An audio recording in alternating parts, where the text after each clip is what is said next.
Hi everyone, hope you are doing well from wherever you are watching this channel, depending on your time zone. Now today, William Ruto has called for a crucial meeting with the cabinet secretaries and the members of parliament to gauge the performance and forge way forward in race against time.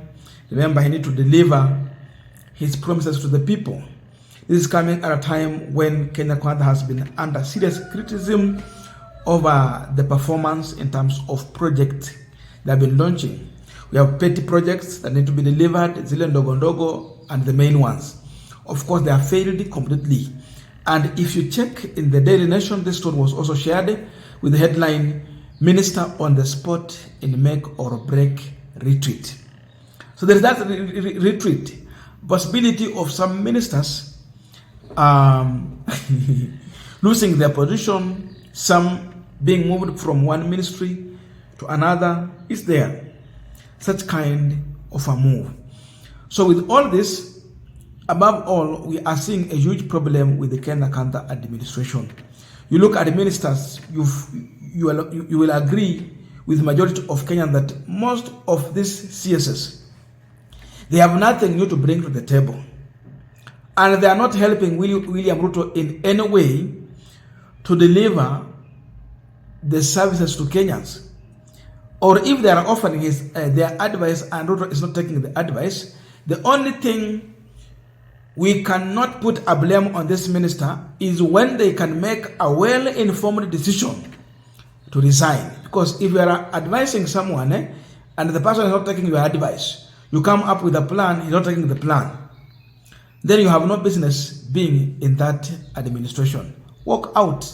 If you don't, you carry responsibility, you take the blame in equal measures. Now we are continuing this particular discussion, but just a quick request for those who are watching and you have not yet subscribed, please consider subscribing. To our returning subscribers, Barasa, thank you so much. And again, to all our viewers, please give this video a thumbs up. Thank you so much, and back to this discussion. Now the issue has been really what's a discussion that is going to take place in this meeting, and who are possible people who can be maybe affected by or after this crucial meeting. First thing, we have a campaign that Ruto has to assemble the machinery to lead this campaign for one Raila Amolo Odinga to capture or sell his candidature to the world, to Africa, as far as the position of the AU Commission Chairman is concerned. You know, we have the position of AU Chairperson, and we have the position of AU Commission Chairperson. AU Commission Chairperson is overall. That's the biggest role ever there. But we have other, hizo zingine. So the issue is that Ruto has to bring out a team that is going to campaign for Raila. And now he has to bring together his team, then get some people from the Azimio side who are going to come together and push for Raila Odinga candidature. I think this can also be part of the discussion here. Because one thing that Ruto knows is that the only way to survive, if indeed he can, it is when Raila Odinga is away. And how do you keep him away? Make sure that Raila captures that seat. So if Raila will capture this seat, the biggest winner here, before we say Kenya or East Africa, it will be William Samoei Ruto. And if he loses, before we say that Kenya has lost, Raila has lost, and East Africa has lost, the biggest loser here will be one William Samoei Ruto, because he knows huku nyuma mambo yameharibika. Mambo yameharibika kabisa. So that discussion can be part of this, because again, it comes with finances. They have to assemble the machinery in terms of even money. Money has to be set aside. Na hii lazima it is equally discussed through the parliament and all that, and bring all those needed resources to run that successful campaign. Beside this, we have cabinet secretaries who have shown how not to govern this country. And these are the people maybe Ruto is going to look into. You look at their political mileage from where they're coming from. Sababu alikuwa anachagua watu kwa misingi ya kisiasa. Sio kwamba he was really focusing on the experience of the people and the sector where they can really perform. No, for him it was political. And we have ministers who have really proved that hawa kwa kazi hawawezi. For example, you talk about Minister of Education, and this is where everyone is mentioning Ezekiel Machogu. If there will be anything to do with maybe reshuffle, he will be among the first people to be affected. Kama Ruto ako na macho, anaona na anafikiria, huyo atakuwa on the chopping board, either reshuffled or replaced.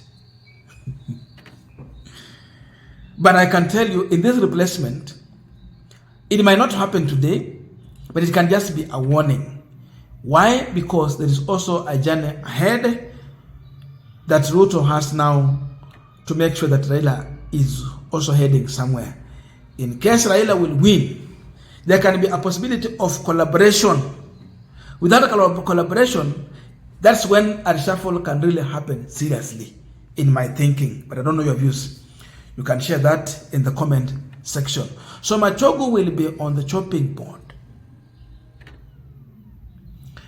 He comes out as one of the weakest minister, and especially, trying to succeed or fit in either Matiang'i or the late Magoha's shoes. You can't. Huyu amejaribu, ameshindwa. He comes with the confusion. We have heard how the exam was, rigged. There was a lot of cheating. People are asking for remarking. Wanasema we do away with all the results that came out of the KCPE, KCSE, watu waanza upya, all those things. Under whose watch? You talk about bursary, you talk about help, the help will be there, it will not be there. Confusion all over. With that, he has failed the Ministry of Education. He has failed. He's busy fighting with the Simbarat.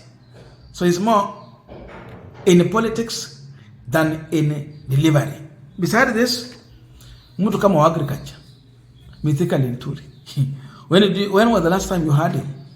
If it is not his difference between him and His Excellency Governor Kawira Mwangaza, they are in serious fight.